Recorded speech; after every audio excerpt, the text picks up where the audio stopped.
వాయిదాల మీద వాయిదాలు అడుగుతున్నారు. నిజంగా చెప్పాలంటే వాళ్ళకి ఇప్పుడు 42% లోకల్ వాటా అనే దాన్ని కూడా వాళ్ళు కరెక్ట్ గా లీగల్ గా వాళ్ళు దాన్ని అమలు చేయలేదు.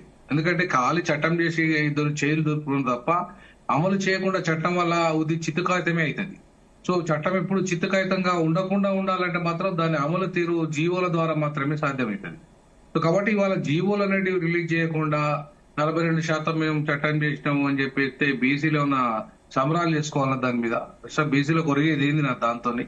ఇవాళ నేనేమంటున్నానంటే ఆల్రెడీ లోకల్ బాడీ ఎన్నికల్లో 33% మహిళా రిజర్వేషన్ ఉన్నాయి. అందులో కూడా బీసీ మహిళలు వస్తారు. అంతేకాకుండా ఇవాళ చాలా వరకు లోకల్ బాడీలో వాళ్ళ రిప్రజెంటేషన్ మాక్సిమం ఉంది. అంతేగాని ఎమ్మెల్యే ఎంపీ ఎన్నికల్లో లేవు. సో ఎమ్మెల్యేలో రిజర్వేషన్లు ఇవ్వకుండా ఎంపీలో రిజర్వేషన్లు బీసీలకు ఇవ్వకుండా ఊరికే లోకల్ బాడీ ఎన్నికల పేరుతోని ఇలా డ్రామాలాడి లోకల్ బాడీ ఎన్నికలతో ఏదో ఒరిగిపోతుందని 42% మేము ఇచ్చినాం గొప్ప అని చెప్పేసి ఇవాళ ఏమాత్రము నాకు తెలిసి ఏమాత్రము ఆ 42% అనే చట్టమే పెద్ద చెల్లదు అది. ఎందుకంటే సెన్సస్ చేయడం, క్యాస్ట్ సెన్సస్ చేయడం రాష్ట్ర ప్రభుత్వ పరిధిలో లేదు, అది కేంద్ర ప్రభుత్వ పరిధిలో ఉంది. కేంద్ర ప్రభుత్వం ఆల్రెడీ డిక్లేర్ చేసింది మేము క్యాస్ట్ సెన్సస్ చేస్తామని. సో ఆ క్రమంలో ఇవాళ ఆ చల్లని చట్టాన్ని తీసుకొచ్చి కేంద్ర ప్రభుత్వం ముందు పెట్టి అదేదో అమలు చేయాలి, రాష్ట్రానికి ఒక్కతే ఈ రాష్ట్రానికి మాత్రమే నిర్ణయం తీసుకోవాలి, 9th షెడ్యూల్లో పెట్టాలి అని చెప్పేసి పరిస్థితి ఏదైతే ఉందో అది కాంగ్రెస్ గతంలో బీసీలను మోసం చేసినట్టే ఇప్పుడు కూడా మోసం చేసింది. కాబట్టి కాంగ్రెస్ కు ఎప్పుడు కూడా బీసీల పట్ల చిత్తశుద్ధి ఉంది, ప్రేమ ఉంది అని చెప్పేసి అనడానికి లేనే లేదు. ఎందుకంటే నిన్నగాక మొన్న వాళ్ళు ఈవెన్ కేబినెట్ విస్తరణలో కూడా ఒక్క బీసీకి మాత్రమే ఇచ్చారు. ఎంబీసీలు 35% ఉన్నారు, ఒకరికైనా అవకాశం ఇవ్వలేదు. ఇప్పుడు 56% బీసీలు ఉన్నారని చెప్పి లెక్కలు తెలిసింది వాళ్ళే. మరి వాళ్ళ వాటా మంత్రివర్గంలో ఎంత ఇవ్వాలి? 50% ఉన్న వాళ్ళకి. ఎంబీసీ 35% ఉన్న వాళ్ళకి ఒక్క మంత్రి లేడు. మిగతా వాళ్ళకి 30% ఉన్న వాళ్ళకి ఉన్నది ముగ్గురు.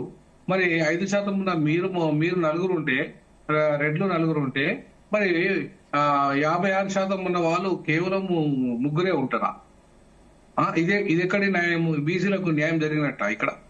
సో కాబట్టి ఇవాళ ఎట్టి పరిస్థితుల్లో కాంగ్రెస్ ఏదైతే నిర్ణయం చేసిందో ఆ నిర్ణయం 42% నిర్ణయం చేసిందో జీవోలు అమలు చేయకుండా ఇవాళ చట్టాల పేరు మీద సాకులు చూపెట్టి ఇవాళ అది రేపు న్యాయ వ్యవస్థ అడ్డుకుంటుందని లేదని నువ్వు న్యాయ వ్యవస్థ అడ్డుకోవడం అనేది సెకండరీ ముచ్చట.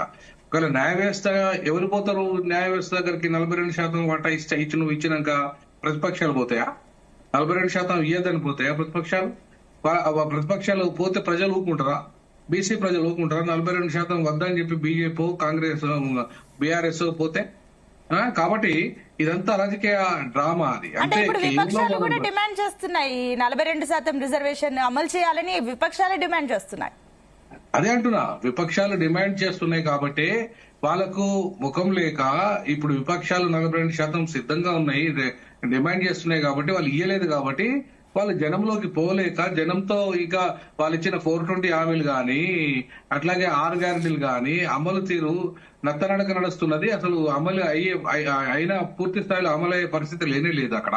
సో ఈ క్రమంలో ఊరికే వాళ్ళు డ్రామాలు అంటే ఇప్పుడు ఇందిరమ్మ ఇళ్ల పేరు మీద మేము 20 లక్షలు కట్టిస్తామని చెప్పేసి ఊరికే ప్రకటనలు అవి ఎంతో మేరకు అమలైందని గ్రామ సభలలో తీర్మానాలలో గ్రామ ప్రజలకు తెలియదా? ఎక్కడ ఓట్లు రేపు వేసినప్పుడు ఎంతమందికి ఇల్లు ఇచ్చారు అనేది, ఎంతమందికి గ్యాస్ సబ్సిడీ అనేది ఇలా కొత్త కాదు.